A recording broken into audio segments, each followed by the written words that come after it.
les musiciens zaïrois, après des années de production, de succès, se retrouvent souvent fauchés. Quel est votre sentiment? C'est pas étonnant. Moi, je crois que tous les artistes zaïrois qui ont marqué leur vie d'une pierre indélébile de leurs œuvres ne meurent jamais pauvres. Ils meurent riches. Mais les lieux et les emplacements où leur richesse s'entasse est tellement épars qu'ils ne maîtrisent pas eux-mêmes de comment mettre la main dessus pour pouvoir subvenir à leurs propres besoins. Cela est un problème d'organisation et de structure d'ordre général, pas d'ordre individuel. Prenons le cas de notre grand maître Lombo Makiadi, dont on a fait beaucoup d'éloges sur le plan structurel, organisationnel et tout. Et quand il est mort, après sa mort, Dieu seul sait. Et je regarde ma caméra.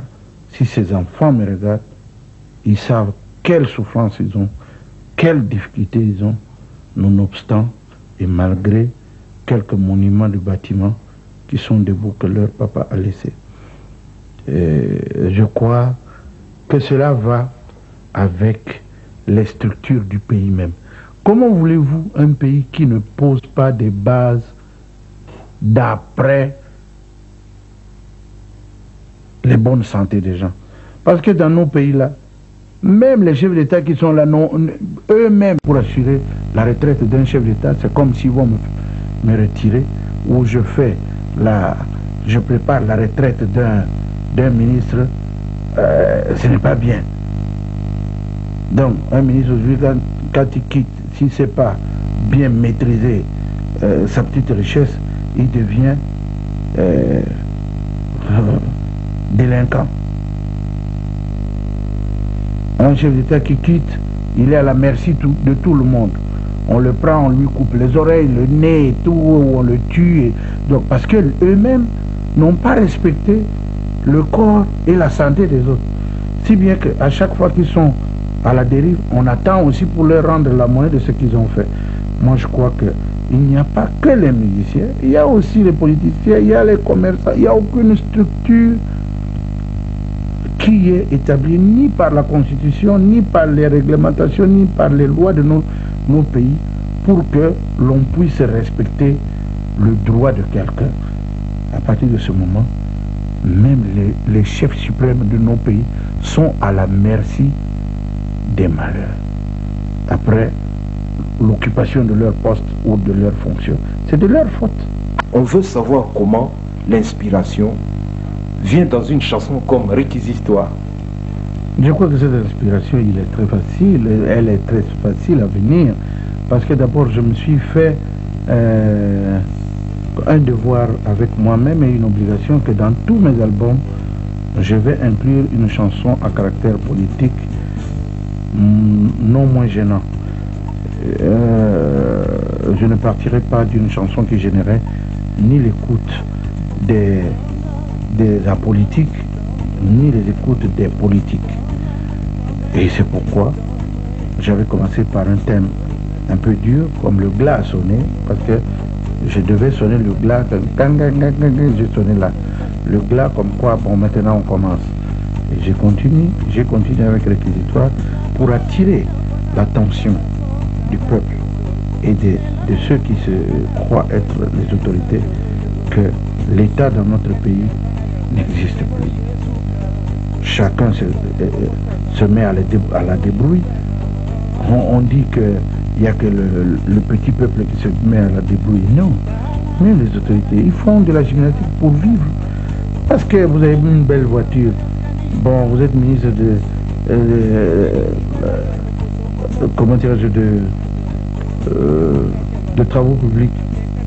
Vous sortez avec votre voiture, la route n'est pas bonne. Vous n'êtes pas à l'aise. Donc, l'État n'existe plus. Les gens font ce qu'ils font. Les gens vont au boulot quand ils veulent. Et non seulement ça, le pays va tellement à la déprime que bientôt, un petit pays ou un grand pays quelconque naîtrait avec des idées expansionnistes en Afrique, viendrait un jour planter son drapeau aux Zaïre et dire bon, je vous fais marcher au pas. On ne pourra plus faire autrement. Parce que telle est l'histoire. On ne sait pas d'où viendra le vent de l'impérialisme ou de l'expansionnisme. Qui savait qu'un jour l'Allemagne serait à la base de la première et la deuxième guerre mondiale, alors que c'est les peuples du même sang avec les Belges, les Français, comme ça. Et c'est ce que j'attire l'attention des Aérois. Il est temps qu'ils se réconcilient et que les responsables qui se disent de droite ne doivent pas négliger ceux qui sont de gauche. Et que ceux de gauche ne doivent pas négliger ceux de droite. Ils doivent pratiquer ce qu'on appelle la tolérance, l'acceptation.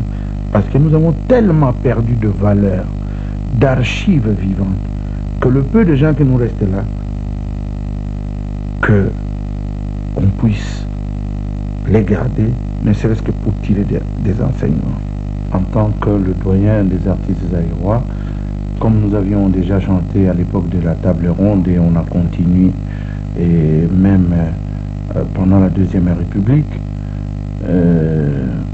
dans les positions qui étaient celles d'hier, aujourd'hui dans la position de la démocratisation, j'ai fait appel à cet esprit de la chanson de réquisitoire pour appeler les bonnes âmes des autorités et du peuple à concevoir ce qu'on appelle la réconciliation, la tolérance pour sortir le pays du bourbier où il est en train de vivre.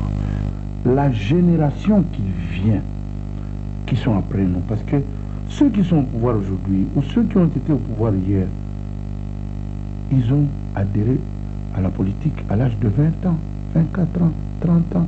Il y a eu même des chefs d'État qui ont été chefs d'État à l'âge de 34 ans.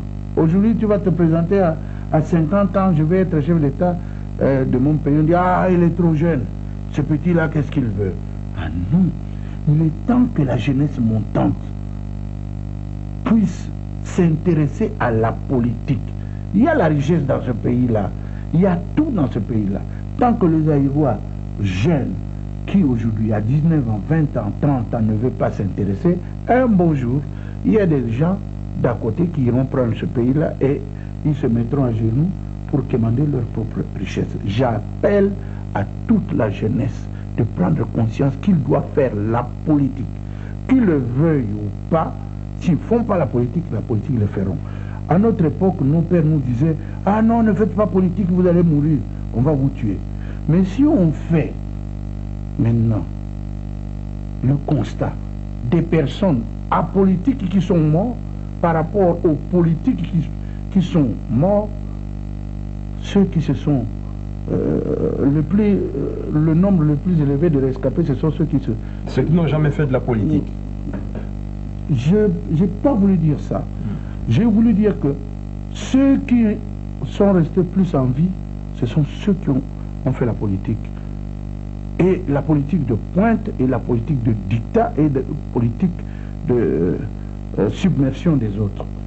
Parce qu'ils se sont entourés de tous les outils possibles, financiers, militaires, sécurité, pour que l'on ne puisse pas les embêter. Pourquoi nos enfants ne s'intéresseraient pas à la politique? Je ne les envoie pas à la mort. Qui me disent, s'ils ont un oncle qui était maçon, qui était fonctionnaire, mais la plupart sont morts parce que le pays a été tellement mal préparé que ces fonctionnaires sont morts de découragement, de maladie, sans les moyens de se soigner. Ces maçons, ces musiciens, c'est tout le monde. C'est comme si c'était des gens sans défense.